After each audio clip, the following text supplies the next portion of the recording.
Welcome, ladies and gentlemen, to this episode of Road to Indy TV. My name's Rob Howden, and with Tony Laporta on assignment this weekend in Canada, I'm flying solo here at Iowa Speedway, the bad, fast 7/8 mile oval that they call the fastest short track on the planet.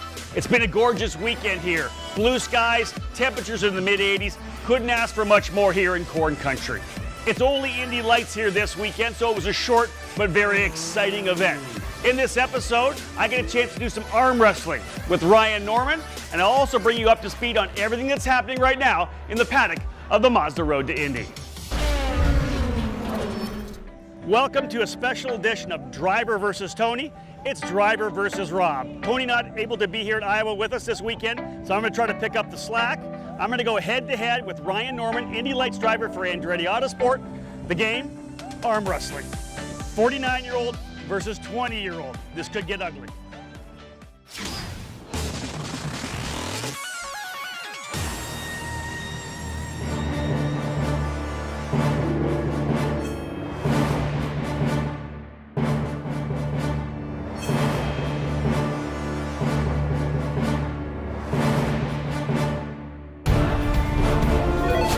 Go for it!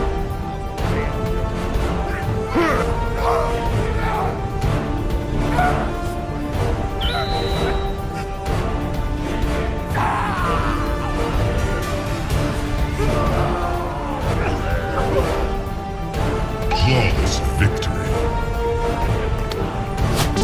For it! Go! On your hand. Finish him!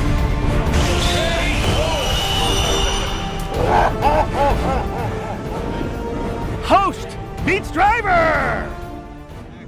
And the first edition of Driver versus Rob, Rob wins!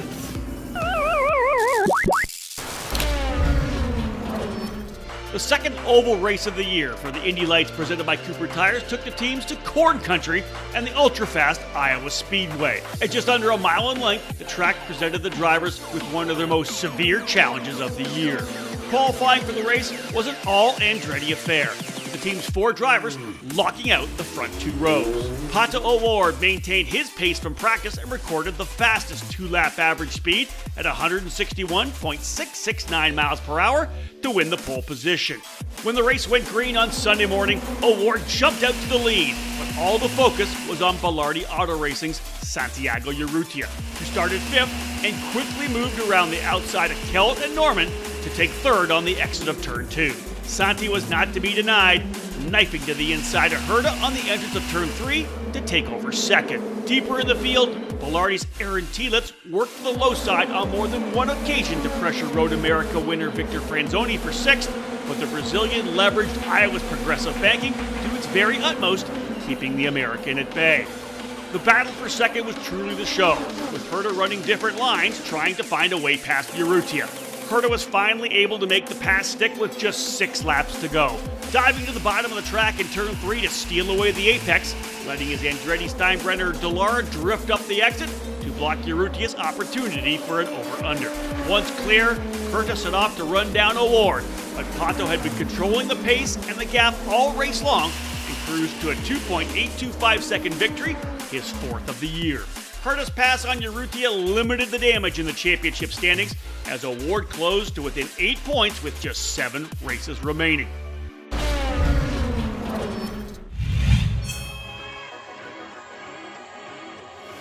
It's hard to believe that we're already past the halfway point of the 2018 season, but there's lots going on inside and outside of the paddock. There are some drivers who are looking at budgets now. They may have had some issues on the racetrack, but we're also seeing other new drivers come in to test the waters for 2019. One of the teams that we're not going to see at Toronto will be Swan RJB Motorsports. They made an impact out of the box with Alex Barron, but a couple of on-track wrecks have kind of depleted their budget a little bit. They're going to focus now on testing new drivers to make sure they're ready for the upcoming season. Another squad that we're not going to see on the streets of Toronto, Team Bennett. Both Sabre Cook and Michael D'Orlando electing to move their budget further in the year. I expect to see them back at the Flowing Mid-Ohio.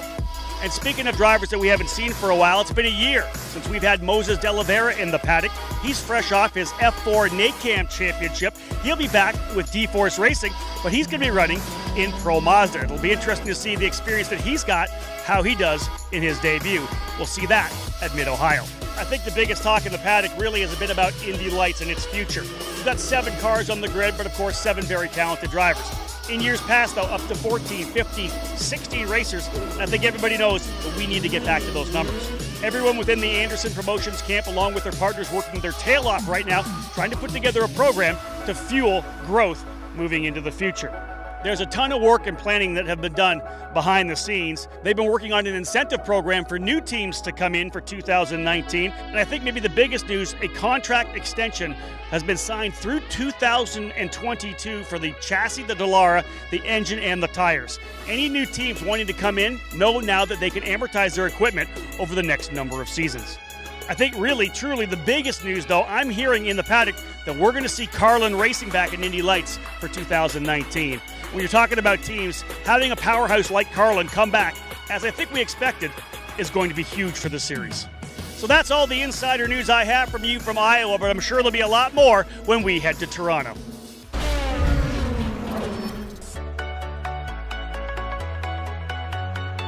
Well, that does it here from Iowa Speedway. The Indy Lights drivers put on a fantastic battle as we expected, but now it's time to look forward to Toronto.